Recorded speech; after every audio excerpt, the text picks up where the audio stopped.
এই নির্বাচনে আমরা এমন প্রার্থীকে নির্বাচিত করব যে প্রার্থী জনগণের কল্যাণে কাজ করবে, চাঁদাবাজি মুক্ত থাকবে, সন্ত্রাস মুক্ত থাকবে এবং বেকারদেরকে কর্মসংস্থানের সৃষ্টি করবে। এই ধরনের প্রার্থীকে আমরা বিজয়ী করে আগামীর বাংলাদেশ গড়ার চেষ্টা করব ইনশাআল্লাহ। আমি আমার প্রার্থীকে ভোট দিতে পারি নাই, যেহেতু দেশের ওই ভোটের পরিবেশ ছিল না, পরিস্থিতি ছিল না, এই জন্য ওটা সবাই জানে, আমরাও দিতে পারি নাই। বিগত দিনে বলতে গেলে সাধারণ মানুষে ভোট অধিকার প্রয়োগ করতে পারে নাই। সাধারণ মানুষের মতো আমি নিজেও কোনো ভোট অধিকার প্রয়োগ করতে পারি নাই। এই বর্তমানে 5ই আগস্টের পরে সবার মতো আমারও প্রত্যাশা দেশের সৎ এবং যোগ্য প্রার্থী, ইনসাফ ভিত্তিক যিনি দেশ পরিচালনা করতে পারবেন, উনারাই দেশের দায়িত্বে আসবেন সেই প্রত্যাশা করি এবং আগামীতে দুর্নীতিমুক্ত একটি দেশ আমরা চাই, সেই প্রত্যাশা আমি সবার করি। প্রতীক দেখে নয়, ব্যক্তি দেখেই হচ্ছে জনপদ নির্বাচন করা দরকার। আমি চাই আমার এই সাতকানিয়া লোহাগাড়া এমন একজন ব্যক্তি নির্বাচিত হোক যার মাধ্যমে এই সাতকানিয়া লোহাগাড়া আরো আলোয় আলোকিত হবে এবং আমাদের জনপদ, আমাদের জনগণ, আমরা সবাই ভালো থাকবো, শৃঙ্খলায় থাকবো এবং উন্নয়নে ভূমিকা রাখবে। আমাদের সাতকানিয়া লোহাগাড়ায় যারা দাঁড়িয়েছেন তারা মোটামুটি সবাই যোগ্য। এর মধ্যেও বাছাই করার মতো বিষয় সুযোগ আছে। আমি এমন প্রার্থীকে বাছাই করব যারা ন্যায়ের, ইনসাফের, সততার এবং এই জনপদকে একটি আধুনিকায়ন করার যাদের লক্ষ্য থাকবে তাদেরকে আমি নির্বাচিত করতে চাই। আমাদের লোহাগাড়া সাতকানিয়ায় বিভিন্ন সমস্যা রয়েছে। আমাদের এই নির্বাচনের মাধ্যমে যিনি আমাদের পদদ্রষ্টা হিসেবে আসবেন, যিনি আমাদের এমপি হিসেবে আসবেন, আমি তার কাছে অনুরোধ রাখবো আমাদের এই সমস্যাগুলো সমাধান করার জন্য। লোহাগাড়াতে আমি উপদেষ্টা পরিষদ করব, 2টা উপদেষ্টা পরিষদ থাকবে, সেখানে আইনজীবী থাকবে, শিক্ষক থাকবে, এরপরে প্রফেসর থাকবে, মসজিদের ইমাম থাকবে, বড় আলেম থাকবে, প্রশাসনিক কর্মকর্তা থাকবে। আমি তাদের নিয়ে প্রতি মাসে বসবো, প্রতিটা ইউনিয়নের চিত্র দেখে দেখে যেখানে প্রধান অবকাঠা, আমার রোডের সমস্যাটা বেশি, এইখানে আমি যদি সুন্দর একটা রাস্তা করে দিতে পারি, এইখানে রবি শস্য আমার মনে হয় 10 মিনিটের মধ্যে লোহাগাড়ায় পৌঁছে যাবে। এই জন্য অবকাঠামোগত, যেমন আমি 2001 সালে আমার দেশনেত্রী বেগম খালেদা জিয়া আমাকে দৃষ্টিনন্দন রাস্তা দিয়েছিল সাতকানিয়াতে আর লোহাগাড়াতে। এই দৃষ্টিনন্দন রাস্তাগুলো সব আজকে সব শেষ হয়ে গিয়েছে, কিচ্ছুই নাই। এরপরে আমাকে দিয়েছিল মন্ত্রীর মর্যাদা, আপনারা সবাই জানেন। আগামীবারে পার্লামেন্টের ব্যাপারে অনেকেই বলতেছে আপনি কি পার্লামেন্টে থাকবেন না সেক্রেটারিয়েটে থাকবেন। আমি যেটা পার্টি ডিসিশন, যদি পার্লামেন্টে রাখে তাহলে পার্লামেন্টে থাকবো, আর যদি মনে করেন সেক্রেটারিয়েটে থাকা দরকার তাহলে সেক্রেটারিয়েটে থাকবো। তো আপনারা, আমি 2টা সমস্যার মধ্যে, একটা অবকাঠামো উন্নয়ন আর একটা হলো নদী শাসন। আমাদের খালগুলা সব শেষ, খালে কোনো পানি নাই, জোয়ার নাই, বাঠা নাই, টঙ্গাপতিতেও নাই, হাঙ্গরও নাই, এরপরে হচ্ছে রাতার খালও নাই, কোথাও নাই।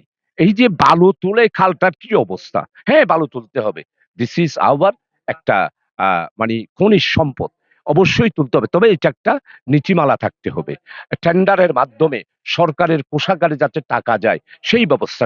দানিশ সবসময় মানুষের অত্যন্ত পছন্দের একটা প্রতীক এবং সাথে সাথে আমি যেহেতু আন্দোলন সংগ্রামী ছিলাম, এলাকার সন্তান হিসেবে আমি সর্বস্তরের মানুষের, সবার, একেবারে দলমত নির্বিশেষে সবার একটা সমর্থন পাচ্ছি, সহযোগিতা পাচ্ছি, সাপোর্ট পাচ্ছি। আমি সর্বপ্রথম শুরু করব মানুষের মন থেকে ভয় এবং শঙ্কা দূর করা।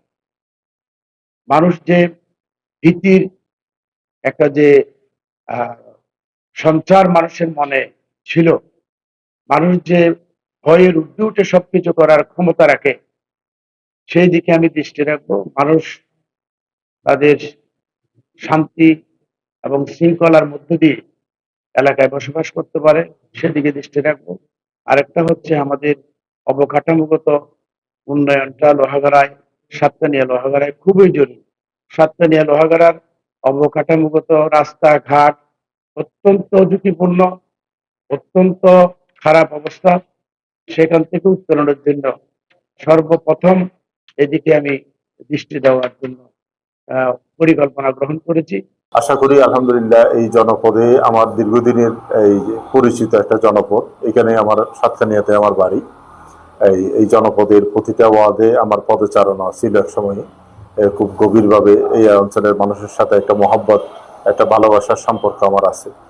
এই এলাকার এই জনপদের কাজ করার জন্য আমি মুখিয়ে আছি। যদি আলহামদুলিল্লাহ আগামী নির্বাচনে সাতকানিয়া লোহাগাড়ার মানুষ আমাকে সুযোগ দেয়, আমি এই এলাকাতে একটা আমূল পরিবর্তন আনতে পারবো বলে আমি বিশ্বাস করি।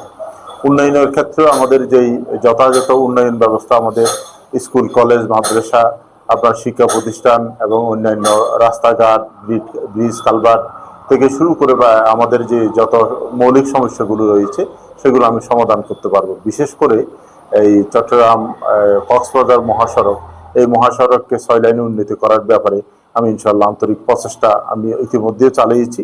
আমার এই প্রচেষ্টা ভবিষ্যতে অব্যাহত থাকবে।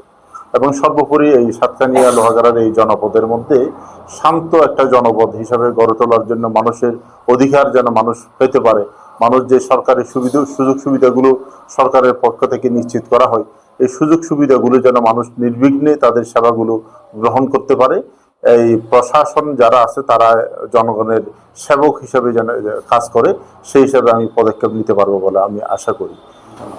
প্রচারণার ক্ষেত্রে আলহামদুলিল্লাহ জনগণ আমাদেরকে সানন্দে গ্রহণ করতেছে, আলেম ওলামা আমাদেরকে সানন্দে গ্রহণ করতেছে।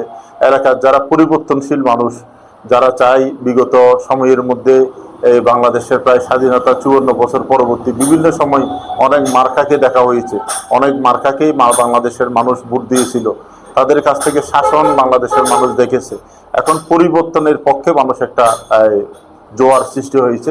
এই পরিবর্তনের জন্য আমি আশা করি বাংলাদেশের মানুষ, বিশেষ করে এই জনপদের সাতকানিয়া লোহাগাড়ার মানুষ আগামী নির্বাচনে হাত পাখাকে বেছে নিবে।